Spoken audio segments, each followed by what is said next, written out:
In this video, we'll discuss about respiration's third pathway, which is also called as oxidative phosphorylation.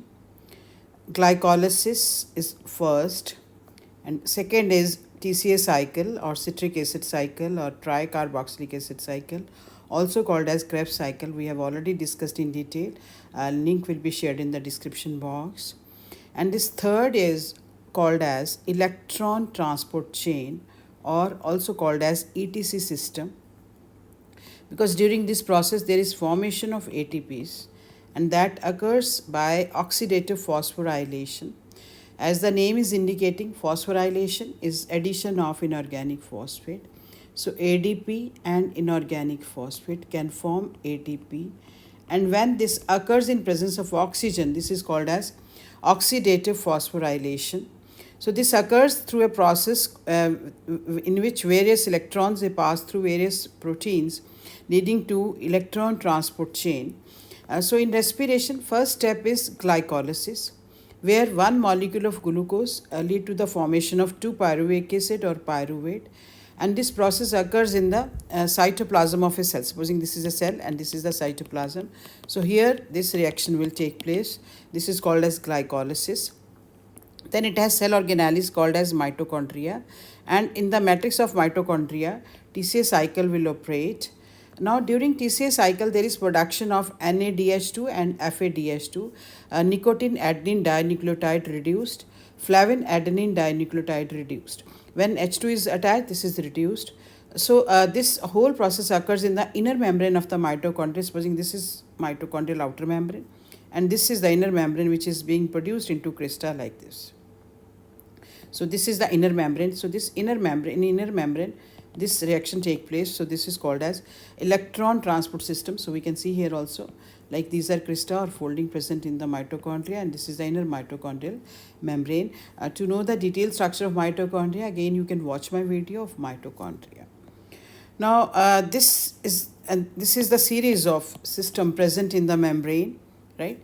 Which is called as electron transport chain. It has various kind of complexes: complex 1, complex 2, then complex 3, complex 4, and complex 5. So these are 5 complexes present in the membrane of the mitochondria. As we know, membranes, they are made up of phospholipids. These are phospholipids which are forming the membrane. So these are phospholipids which are present like in yellow color, and in which are embedded these complexes like this.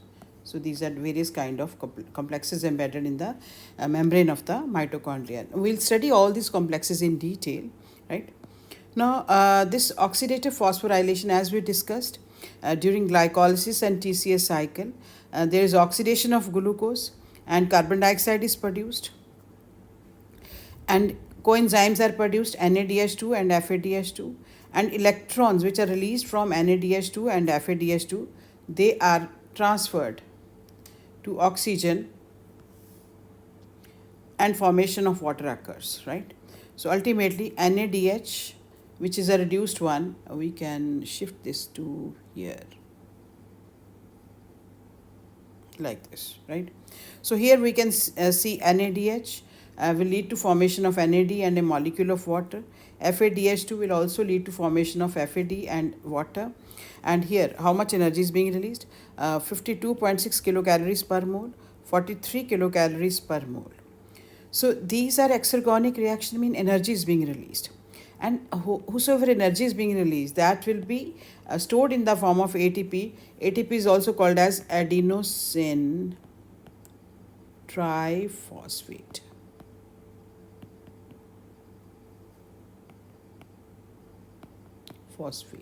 Right?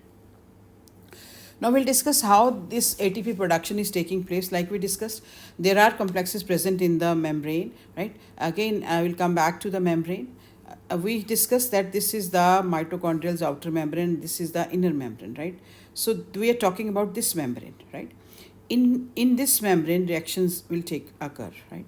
So this part is called as intermembrane space, and this is the matrix of the mitochondria. We can understand, right? This is the matrix of the mitochondria. Again, I'll make a diagram just to make you understand. These are crista or folding present in the mitochondria, right? So we're talking about this membrane, which is the inner membrane. This is intermembrane space, and this is the matrix. This is outer membrane, this is inner membrane. ये बीच में space हो गया. और ये जो membrane है जिसकी हम बात कर रहे हैं, ये वाली मेम्ब्रेन, इसके अंदर ये सारे कॉम्प्लेक्सेस प्रेजेंट हैं. ठीक है. सो ये मैट्रिक्स हो गया माइटोकॉन्ड्रिया का, और ये हो गया इंटर मेम्ब्रेन स्पेस जो भी हमने डिस्कस किया. And this is all inner membrane, जिसमें ये फॉस्फोलिपिड्स हैं, plus these are the complexes present here. And this is the ubiquinone, right? Ubiquinone is also called as coenzyme Q, which is an electron acceptor. So we'll discuss in detail one by one. Now first we'll discuss about complex 1, right? Complex 1 is also called as NADH dehydrogenase.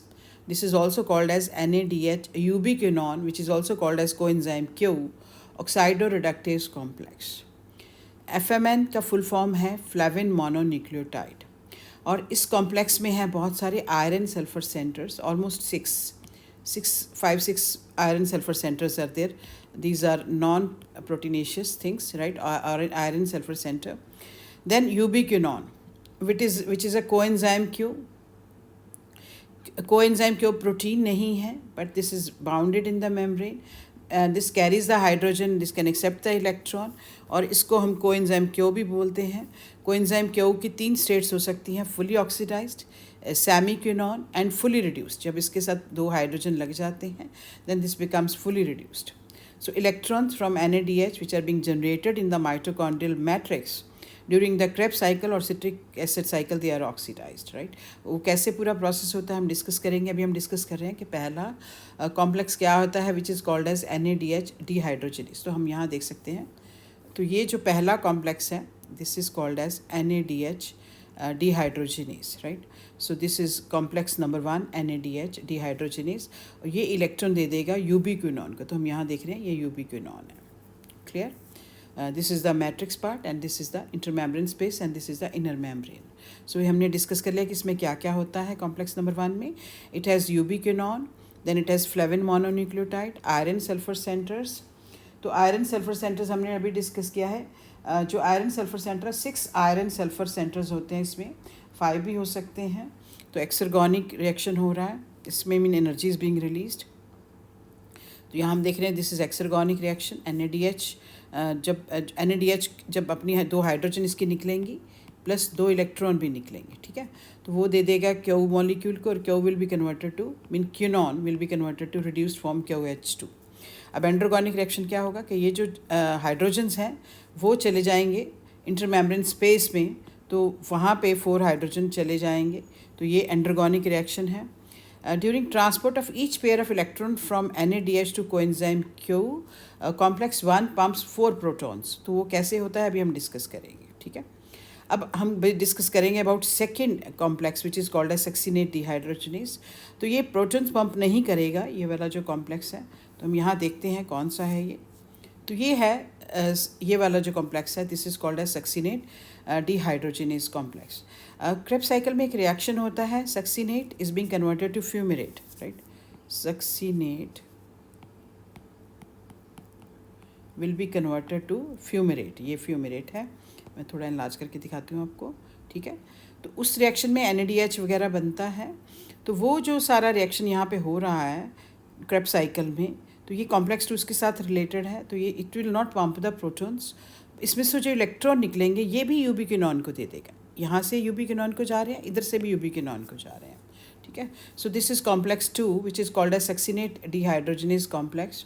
Electrons from succinate to FAD, जो Krebs cycle में अभी हमने discuss किया, passes electron to iron sulfur centers and ubiquinone. So in this case oxidation of succinate take place. So it doesn't pump proton. जैसे यहाँ से proton जा रहे थे, अगर हम यहाँ देखें तो यहाँ से प्रोटॉन जा रहे हैं इंटरमेम्ब्रेन स्पेस में, लेकिन यहाँ से नहीं जा रहे हैं, राइट. प्रोटॉन नहीं जा रहे हैं, इलेक्ट्रॉन इधर जा रहे हैं यूबिक्विनोन को या कोएंजाइम Q को. अब हम नेक्स्ट चलेंगे. This is complex 3 which is called as cytochrome BC1 complex. अब इसमें क्या क्या होगा, oxidation of ubiquinone, transfer of electrons via, again इसमें आयरन सल्फर सेंटर्स हैं, 2b form of cytochromes. Cytochromes basically they are iron containing protein, cytochrome B565 and cytochrome B560. Membrane bounded cytochrome C1 to cytochrome C. 4 protons पर electron pair are pumped. यहाँ से भी 4 proton जाएंगे intermembrane space में. तो उससे क्या होगा, proton motive force will be generated, जिसको हम क्यू साइकिल भी बोलते हैं. Complex 1 and 2 they donate 2 electron to complex 3. तो ये अब 1 and 2 से कॉम्प्लेक्स से जो इलेक्ट्रॉन है वो किस में आ गए, थर्ड में आ गए. इलेक्ट्रॉन यहाँ पे आ जाते हैं. क्लियर. तो फिर से हम यहाँ खोल के देखते हैं कि कौन सा है कॉम्प्लेक्स 3. तो ये है कॉम्प्लेक्स 3 जो अभी हम देख रहे हैं. यहाँ पर आप देख रहे हो, दिस वन इज़ कॉम्प्लेक्स 3, जिसको हम बोलते हैं साइटोक्रोम BC1 कॉम्प्लेक्स. तो ये भी आप देखो, ये 4 प्रोटॉन दे रहा है यहाँ पर. तो यहाँ से भी 4 प्रोटॉन जा रहे हैं अंदर. क्लियर. सो पहला हो गया ये वाला, second, and now this is the third one, third complex. Hope it's clear. तो यहाँ पे आप देख लीजिए, एक यहाँ पर है साइटोक्रोम C, आपको नज़र आ रही होगी ये वाली साइटोक्रोम C. ये मोबाइल है आयरन कंटेनिंग प्रोटीन. और फिर ये आ गया कॉम्प्लेक्स नंबर 4. अभी हम डिस्कस करेंगे कॉम्प्लेक्स नंबर 4 के बारे में. अब कॉम्प्लेक्स 4 जो है इसको हम बोलते हैं साइटोक्रोम C ऑक्सीडेज. ठीक है. इसमें 2 कॉपर सेंटर्स हैं, copper A and copper B. Cytochrome A and cytochrome A3. Plus इसमें एक एंजाइम बहुत इंपॉर्टेंट रोल प्ले कर रहा है, which is called as terminal oxidase और also called as cytochrome oxidase, which is responsible for conversion of oxygen to water. 4 electron reduction of oxygen. Formation of 2 molecules of water will occur in this complex. 2 protons are pumped per electron pair. एक electron pair अगर जा रहा है तो 2 proton pump हो रहे हैं. Electrons are passed from NADH to oxygen. जैसे हमने बोला था कि NADH जो मैट्रिक्स में बनते हैं या क्रेब्स साइकिल में बनते हैं, वहाँ से अब सारे इलेक्ट्रॉन ऑक्सीजन को पास हो रहे हैं. अब जो इंटरमेम्ब्रेन स्पेस है, जैसे हमने डिस्कस किया था कैसे क्रिस्टा है, और this is called as intermembrane space. तो यहाँ पे ऑलमोस्ट 10 प्रोटॉन जो हैं इकट्ठे हो जाएंगे.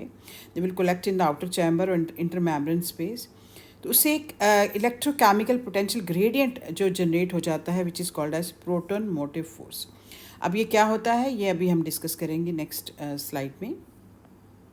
सो हमने देखा कि 4 कॉम्प्लेक्सेस हैं जो मेम्ब्रेन में पड़े हुए हैं, एंड ये जो चारों कॉम्प्लेक्सेस है, they will form an electron transport chain. Ultimately they lead to formation of ATP, which is called as oxidative phosphorylation. तो इसको हम टर्मिनल ऑक्सीडेशन भी बोलते हैं. अभी हमने डिस्कस किया कि कैसे हाइड्रोजन जा रहे हैं, NADH2 जो है हाइड्रोजन डोनेट करता है और इलेक्ट्रॉन भी पास करता है. तो ये NADH2 और FADH2 हमने देखा था कि ये मैट्रिक्स से इलेक्ट्रॉन एंड प्रोटॉन पास करते हैं. अगर हम देखें, NAD 2 इलेक्ट्रॉन होंगे, 2 हाइड्रोजन होंगे, and this will get converted to NADH plus H positive. तो जब ये पास करेगा 2 proton and 2 electron. And FAD भी सेम होगा, 2 electron and 2 proton. And FADH and this is proton. So ये जो कोएंजाइम्स हैं, ये एक पेयर ऑफ हाइड्रोजन से रिड्यूस हो रहे हैं. सो जैसे हमने डिस्कस किया था कि NADH एंड FADH बन रहे हैं, तो ये हमने देखा था कि क्रेब्स साइकिल में बन रहे हैं, एरोबिक रेस्पिरेशन में जो ऑक्सीजन की प्रेजेंस में होती है. तो कुछ रिएक्शंस हैं जो क्रेब्स साइकिल के हैं, हम थोड़ा रिवाइज कर लेते हैं कि one three biphosphoglyceraldehyde will get converted to one three biphosphoglyceric acid, and there is production of NADH, mean NAD is reduce to NADH. Pyruvic acid and coenzyme A, this will form acetyl coenzyme A. Again, NAD will be converted to NADH. Isocitric acid will get converted to oxalosuccinic acid. Again, NADH is produced. Alpha ketoglutaric acid will be forming succinyl coenzyme A. Again, NADH is produced. Succinate will be converted to fumaric acid. Again, NADH is produced. Malic acid get converted to oxaloacetic acid. Again, NADH is produced. सो ये जो NADH2 है या FADH2 है, ये अपनी hydrogen donate कर देंगे oxygen को, and ultimately 2 molecules of water will be produced. तो उसके लिए बहुत सारे, जैसे अभी हमने डिस्कस किया कि 4 कॉम्प्लेक्सेस इन्वॉल्व है, जिनको हम इलेक्ट्रॉन कैरियर्स बोलते हैं. तो वो जो पूरा सीक्वेंस है, ये मेम्ब्रेन है, और यहाँ पर ये हमने देखा 4 कॉम्प्लेक्सेस हैं. ठीक है. तो इनमें से इलेक्ट्रॉन ट्रांसपोर्ट हो रहे हैं. So this is called as electron transport system और इलेक्ट्रॉन ट्रांसपोर्ट चेन. तो अब अभी जैसे हमने डिस्कस किया कि ये है माइटोकॉन्ड्रियल मेम्ब्रेन की फोल्डिंग. ठीक है, जिसको क्रिस्टा बोलते हैं. अभी हमने 4 कॉम्प्लेक्सेस की बात की और एक 5वां भी है. ठीक है। इस पांचवें कुछ आप देख रहे हो यहाँ पे ये लगे हुए हैं सारे पांचवा कॉम्प्लेक्स। ये जो पांचवा कॉम्प्लेक्स है इसको हम बोलते हैं CF0 CF1 ATP synthetase complex. तो इसका ये जो पार्ट है नीचे वाला पार्ट यहाँ पे एम्बेडेड है और ये ऊपर हेड है। ये बेस हो गया, ये स्टॉक हो गया और ये हेड हो गया। तो इसको हम बोलते हैं F0 और इसको हम बोलते हैं F1। तो हम देख सकते हैं कहाँ पर ये एम्बेडेड है, ठीक है। तो यहाँ पर इनको हम F1 पार्टिकल्स को ऑक्सीसोम्स भी बोलते हैं, ठीक है। तो यहाँ पर ये बोल रहे हैं हम इंटरमेम्ब्रेन स्पेस, ठीक है। अगर ये माइटोकॉन्ड्रिया की बात करें तो ये पार्ट आ जाता है इसका मैट्रिक्स। सो मैट्रिक्स अभी हम ऑलरेडी डिस्कस कर चुके हैं क्या होता है। अब ये जो इनर मेम्ब्रेन है माइटोकॉन्ड्रिया की, पानी को तो परमेबल है, पानी जा सकता है, बट यहाँ से प्रोटॉन नहीं आ सकते, ठीक है। प्रोटॉन जो आएंगे वो ये जो हमने अभी कॉम्प्लेक्सेस बनाए हैं इनके थ्रू ही प्रोटॉन जा सकते हैं, ठीक है। तो यहाँ से ही प्रोटॉन पास कर सकते हैं इसके थ्रू, लेकिन यहाँ it is impermeable to protons. पानी जा सकता है लेकिन प्रोटॉन नहीं जा सकता। So inner mitochondrial membrane is permeable to water but impermeable to proton, mean proton नहीं जा सकेंगे। कहाँ पर सिर्फ जाएंगे जहाँ पर CF0 CF1 ATP synthetase complex है, ठीक है। सिर्फ वहाँ से प्रोटॉन इसमें जा सकते हैं, अदरवाइज़ नहीं जाएंगे। तो ये हमने पूरा अभी डिस्कस किया है कि कैसे हो रहा है प्रोसेस। तो हम पूरा डिस्कस करते हैं कि प्रोसेस होता कैसे है। हम ये देखेंगे जैसे अभी हमने डिस्कस किया कि ये है intermembrane space, right. So this is the matrix part of mitochondria and this is the intermembrane space. तो ये अब पूरा रिएक्शन हम देखते हैं कैसे होता है। अब कॉम्प्लेक्सेस हमने डिस्कस कर लिए हैं।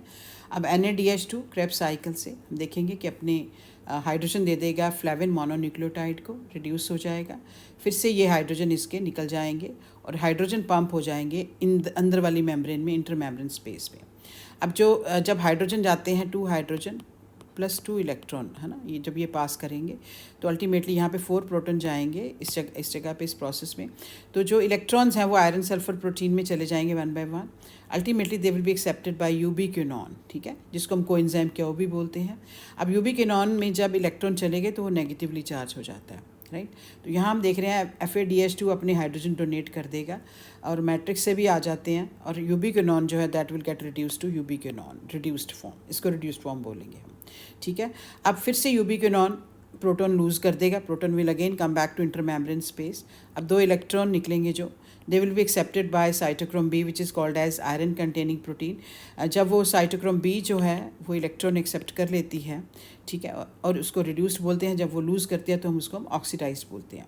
तो यहाँ पर हम देख रहे हैं कि ये जो कॉम्प्लेक्स नंबर 2 है जिसकी हम बात कर रहे थे, यहाँ पे कॉम्प्लेक्स नंबर 1 ने पार्टिसिपेट किया। अब कॉम्प्लेक्स नंबर 2 जिसमें हमने बोला सक्सेनिक एसिड से फ्यूमेरिक एसिड बनता है, तो वहाँ पे भी NADH2 बनता है। तो जो NADH2 से इलेक्ट्रॉन्स एंड हाइड्रोजन पास होते हैं, लेकिन अब यहाँ पे प्रोटॉन पंप नहीं हो रहे हैं, यहाँ पे प्रोटॉन पंप नहीं हो रहे हैं, ठीक है। यहाँ से हो रहे हैं, यहाँ से हो रहे हैं, तो यहाँ से नहीं हो रहे हैं, ठीक है। अब साइटोक्रोम B जो आयरन कंटेनिंग प्रोटीन है अपने इलेक्ट्रॉन पास कर देगी आयरन सल्फर प्रोटीन्स जो क्लस्टर है पूरा इसके अंदर। तो यहाँ से फिर क्योंकि यूबिक्विनोन में इलेक्ट्रॉन आ गए, वो नेगेटिवली चार्ज हो गया, फिर मैट्रिक्स से इसको हाइड्रोजन मिल जाएंगे and this will get reduce to form ubiquinone reduced form. तो ये कॉम्प्लेक्स नंबर 2 में हो गया रिएक्शन, ठीक है। अब 3 में हो जाएगा cytochrome C1 and cytochrome C, ठीक है। अब ये वाले जो साइटोक्रोम C1 है एंड साइटोक्रोम C हैं, अब इनमें रिएक्शन होगा। तो इसमें हम देखेंगे कि ये जो पूरा कॉम्प्लेक्स है अगेन इसमें से इलेक्ट्रॉन पास करेंगे और यहाँ से हाइड्रोजन अंदर जा रहे हैं, ठीक है। अब यहाँ से इलेक्ट्रॉन फिर कहाँ आ जाएंगे, cytochrome A and cytochrome A3। अब ये जो है कॉपर कंटेनिंग प्रोटीन होते हैं, जैसे हम बोलते हैं cytochromes they are iron containing protein, इनमें कॉपर भी होता है, ठीक है। सो इसका जो कॉपर मॉलिक्यूल्स हैं वो भी इलेक्ट्रॉन ट्रांसपोर्टेशन में मदद करते हैं। तो हम देखेंगे ये रिड्यूस्ड एंड ऑक्सीडाइज्ड आपको समझ आ गया है कि इलेक्ट्रॉन आ गए या इलेक्ट्रॉन लूज़ हो गए। तो अल्टीमेटली साइटोक्रोम A3 के पास इलेक्ट्रॉन चले गए, ठीक है, और यहाँ से ऑक्सीजन के पास चले जाएंगे, क्लियर। ऑक्सीजन नेगेटिवली चार्ज हो गया। अब क्या हो रहा है कि यहाँ पर ये जो एरिया है यहाँ पर हाइड्रोजन इकट्ठे हो रहे हैं, ठीक है, ऑलमोस्ट 10 प्रोटॉन आ जाते हैं, राइट। अब हाइड्रोजन का अमाउंट यहाँ पे बढ़ गया, हाइड्रोजन यहाँ से नहीं जा रहे because this is impermeable to hydrogen, right. जब यहाँ पे हाइड्रोजन आयन बढ़ गए तो इसका pH will change, right. pH will become acidic and that will create electromotive force और we can say electric potential gradient, electrochemical gradient. तो hydrogen ion हमने जब जैसे डिस्कस किया था कि CF0 and CF1 ATP synthase में से पास कर सकेंगे। अब यहाँ से पर 2 मॉलिक्यूल्स ऐसे जाएंगे, पर 2 एक एटीपी प्रोड्यूस होता है। अब जब ये जाएंगे energy will be released and that will be conserved by ADP by combining with inorganic phosphate leading to formation of ATP। तो यहाँ से हम देखेंगे कि ATP प्रोडक्शन हो रहा है, और जो हाइड्रोजन जा रहे हैं they will combine with oxygen to form molecule of water। तो 2 molecules of water are produced, right? So ultimately we'll get ATP, right? So NADH या FADH, they are helping in formation of ATP, right? सो अभी हमने देख लिया कि कैसे हो रहा है। ये माइटोकॉन्ड्रिया है, जैसे हमने डिस्कस किया था, outer membrane, inner membrane, and this is the matrix part जहाँ पे रिएक्शन हो रहा है। तो यहाँ पे पीएच ग्रेडियंट जनरेट हो रहा है, ठीक है। यहाँ पर इस जगह पे पीएच ग्रेडियंट जनरेट हो रहा है, ये इस जगह पे, राइट। तो उससे एक इलेक्ट्रोकेमिकल ग्रेडियंट, जैसे अभी हमने डिस्कस किया, प्रोटॉन मोटिव फोर्स जनरेट हो रहा है। सो अल्टीमेटली ये जो प्रोटॉन मोटिव फोर्स है, ये जैसे अभी हमने डिस्कस किया कि मेम्ब्रेन को नहीं क्रॉस कर सकते, लेकिन वो CF0 CF1 से जा सकते हैं, leading to formation of ATP, and this process is called as oxidative phosphorylation. So अब जो ATP बनेगा वो साइटोप्लाज्म में आ जाएगा जब भी उसको ज़रूरत होगी। ATP क्या है? एक ATP का फुल फॉर्म जो है एडिनोसिन ट्राईफॉस्फेट है, और ये पूरी एनर्जी को कंजर्व करके रखता है। इसको हम universal energy currency of a cell भी बोलते हैं, या पावर हाउस, क्योंकि mitochondria is helping in production of ATP, so this is also called as powerhouse of cell. तो इसको पूरा जो एक्सप्लेन किया, ये जो अभी हमने डिस्कस किया इलेक्ट्रॉन ट्रांसपोर्ट चेन, अब फिर से देख सकते हैं कि बहुत सारे इलेक्ट्रॉन कैरियर जो हैं वो इन्वॉल्व हैं। जैसे हमने बोला था complex 1, complex 2, complex 3, complex 4, and this is the complex 5। तो ये हम डिटेल में कर चुके हैं। तो ये जो पूरा मैकेनिज्म है ATP फॉर्मेशन का, ये एक साइंटिस्ट हैं जिसको हम बोलते हैं कैमी ऑस्मोटिक हाइपोथेसिस दिया था उन्होंने। See here if I have written, मैं 1 मिनट आपको एक्सप्लेन करती हूँ थोड़ा सा, कि ये ब्रिटिश जो साइंटिस्ट था पीटर मिटकल, उसने दिया था इसको। 1 मिनट। तो उसने बताया था कि ATP फॉर्मेशन कैसे होता है। उसके लिए उसको नोबेल प्राइज़ भी मिला था। कैमी ऑस्मोटिक कपलिंग हाइपोथेसिस बोलते हैं हम इसको। तो ये ब्रिटिश बायोकेमिस्ट ने दिया था, पीटर मिटकल जिसको हम बोलते हैं, जिसको नोबेल प्राइज़ भी मिला। जैसे हमने डिस्कस कर लिया व्हाट इज़ ऑक्सीडेटिव फॉस्फोराइलेशन और कैसे ATP बनता है, अभी पूरा हमने डिटेल में डिस्कस कर लिया है। CF0 CF1 ATP synthetase complex, तो हमने देखा था कि इनर माइटोकॉन्ड्रियल मेम्ब्रेन में कैसे वो एम्बेडेड है and it is helping in formation of ATP।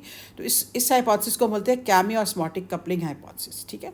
तो ये ब्रिटिश बायोकेमिस्ट ने दिया था, पीटर मिटकल। तो अगर हम बोलें व्हाट इज़ ऑक्सीडेटिव फॉस्फोराइलेशन, तो ये जो पूरा कॉम्बिनेशन है ना, यहाँ पर हमने अभी डिस्कस किया, ये वाला पूरा कॉम्बिनेशन, ये वाला मीन इलेक्ट्रॉन ट्रांसपोर्ट चेन, और ये पूरा जो फॉर्मेशन ऑफ ATP है। तो इसको हम थोड़ा सिंप्लीफाई दिखा रहे हैं कि ये कॉम्प्लेक्सेस हैं जो प्रोटॉन पास करने में मदद कर रहे हैं, और यहाँ पर ये है CF0 CF1 ATP synthetase complex. तो ये दोनों चीज़ें mean chemiosmosis and this electron transport chain जो अभी हमने पूरा डिटेल में डिस्कस किया है। So this is called as oxidative phosphorylation. हम क्या बोलेंगे इसको? Oxidative phosphorylation. ऑक्सीडेटिव फॉस्फोराइलेशन, क्योंकि ये हो रहा है with the help of electron transport, so this is called as electron transport chain, और this is also called as electron transport system.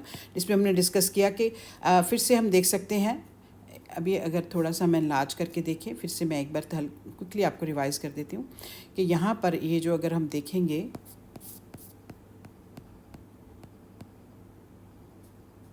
One minute,